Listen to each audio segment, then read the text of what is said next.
Si vous aviez le choix entre être heureux ou ne pas être heureux, je crois que la question ne se pose pas, vous allez choisir d'être heureux. Et si je vous disais que je détenais une partie de la recette vers le bonheur? Bonjour à tous, mon nom est Idriss, et dans cet épisode, nous allons parler de l'art subtil de s'en foutre de Mark Manson. Déjà, pourquoi s'embêter à lire ce livre? La société actuelle nous plonge dans une espèce de paradigme où nous sommes de plus en plus persuadés que le bonheur ou le malheur relève plus du destin que du choix. Ce livre est donc une piqûre de rappel pour nous indiquer que la vie ne doit pas être juste quelque chose que nous subissons, mais quelque chose dont nous devons être les acteurs principaux. Que faut-il donc retenir de ce livre? Dans ce livre, malgré son titre un peu sûrement un coup marketing, il y a des réflexions profondes par rapport à certaines notions importantes qui pourraient nous empêcher d'accéder à une vie plus épanouie. J'ai donc retenu 3 notions que je vais aborder dans la suite de la vidéo. Leçon numéro 1, la vraie liberté est atteinte lorsque l'on se détache du jugement des autres. Imaginez un monde dans lequel, peu importe ce que vous faites, que vous réussissiez ou que vous échouez, personne ne vous calcule, personne ne vous juge ou personne ne s'intéresse à ce que vous faites. Est-ce que vous vous sentirez plus en confiance pour avancer vers vos rêves? La question ne se pose pas, bien évidemment que vous allez être beaucoup plus confiant. Dans le même état d'esprit, il dit que the pursuit of a positive experience is itself a negative experience and the acceptance of a negative experience is itself a positive experience. Ce que Mark Manson veut dire par là, c'est que plus vous courez vers un bonheur artificiel, moins vous sentirez heureux. Plus vous voulez être beau, moins vous vous sentirez beau. Plus vous voulez être riche, moins vous vous sentirez riche. Enfin, sauf si vous êtes Elon Musk. Mais dans tous les cas, vous ne vous sentirez pas heureux parce que vous aurez tendance à vous comparer aux autres.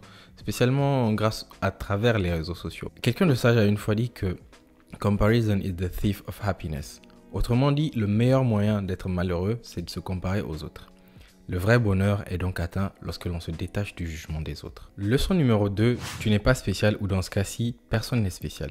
L'auteur parle là du fait de se dire « je suis génial », tout le reste du monde n'est pas génial et du coup, je mérite un traitement spécial de la part de la vie.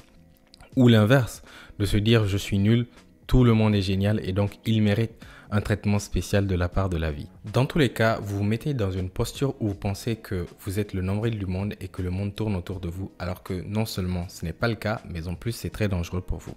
Il donne là l'exemple d'un de ses anciens camarades du nom de Jimmy, qui était un commercial et qui pensait que la vie lui devait tout, sans qu'il n'ait à travailler dur ni à fournir de sacrifices. Mais Jimmy a très mal fini, a fini par perdre ses amis, sa femme et a croulé sous des dettes immenses. Ce qu'il faut retenir de cette leçon, c'est que la vie n'est facile pour personne et elle n'a pas pour vocation de l'être. Mais aussi que ceux qui travaillent dur réussissent. Troisième et dernière leçon que nous allons voir aujourd'hui, c'est le fait de bien choisir ses combats et ses problèmes. Nous vivons dans une vie où nous ne pouvons pas éviter les problèmes.